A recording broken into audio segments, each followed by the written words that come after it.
परमात्मा के पास सभी दुखी प्राणी आया करते थे कबीर बंदी छोड़ के पास, और वो ये कहा करते थे कि हम पर संकट बहुत है गुरुदेव, हम महादुखी हैं। तो परमात्मा कहा करते बच्चों ये काल का लोक है और यहाँ पर 21 ब्रह्मांड तक आग लगी हुई है राग द्वेष की, बेईमाना और काम क्रोध मोह लोभ अहंकार की आग में सभी जल रहे हैं। यहाँ कोई प्राणी सुखी नहीं है। आप ये मानते हो कि मैं रोग मुक्त हो जाऊंगा तो मैं सुखी हो जाऊंगा।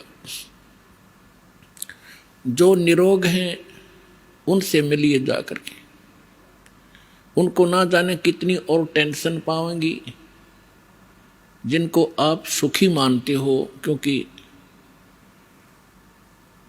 जो निर्धन है वो सोचता है कि ये पैसे वाले सेठ साहूकार ये सुखी होंगे। जहां माया का समावेश है पुण्यात्माओं, स्वप्न में सुख नहीं हो सकता।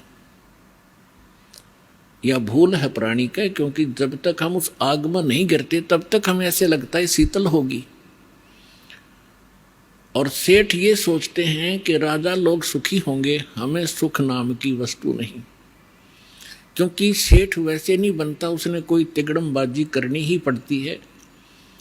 उसके पास 20-30 लाख रुपए हैं तो 50 लाख रुपए का काम उसने आगे फिर से ऑन लोन ऋण लेकर शुरू करना पड़ेगा, तभी वो सेठ होने की सोचेगा। और वो 50 लाख का लोन ले लिया, बिजनेस ठीक चला नहीं, अब 20 लाख वो गए और 30 लाख 50 लाख का लोन गया। वो सेठ उस टेंशन के अंदर अपना जीवन व्यतीत कर रहा होता है। फिर सोचता है दूसरा बिजनेस करता हूं। आम व्यक्ति को लगता है बड़ा सेठ है, बड़े बिजनेस चल रहे हैं, पर सपने में शीतलता उस प्राणी को नहीं है। सेठ साहूकार यानी धनी व्यक्ति समझते हैं राजा लोग सुखी होंगे। एक घर का सदस्य, छोटे से घर का जिसमें 5-4 सदस्य होते हैं, एक घर का मुखिया जिसमें 5-4 सदस्य होते हैं, वो उनके निर्वाह में, उनकी व्यवस्था में कितना दुखी होता है। किसी की फीस भरनी है, किसी को एडमिशन दिलाना है, किसी के कपड़े लाने हैं, कोई विवाह के योग्य हो गया है, और भी बहुत सी पारिवारिक जो समस्याएं हैं वो सामने अड़ी रहती हैं। और एक राजा एक क्षेत्र का मुखिया होता है, उसको और भी ज़्यादा टेंशन रहती है अपनी प्रजा को सुनियोजित रखने की और लॉ एंड ऑर्डर बनाए रखने की।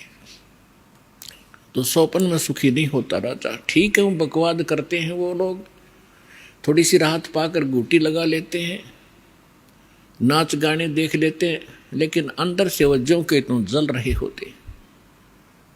पृथ्वी के राजा लोग सोचते हैं कि स्वर्ग के देवता सुखी होंगे। इन देवताओं की कथा पढ़कर देखो पुराणों के अंदर, इनमें वही आग जल रही है जो यहाँ के लोगों में है, क्योंकि वो भी एक जीव हैं। जैसे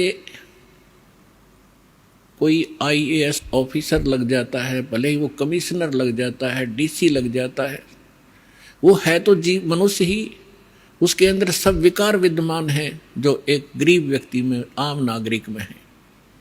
काम क्रोध मोह लोभ अहंकार, उससे भी वो सड़ रहा है। बेशक वो अधिकारी बन गया है, साहब बन गया है, लेकिन उसके ऊपर जो आपदाएं हैं, प्राकृतिक दुख हैं, ज्यों के त्यों बने हुए हैं। इसी प्रकार वो देव समझो।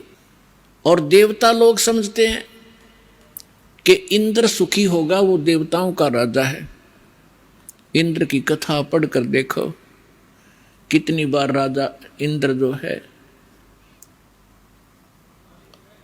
राक्षसों के साथ युद्ध में हार जाते हैं, जंगलों में समय व्यतीत करते हैं।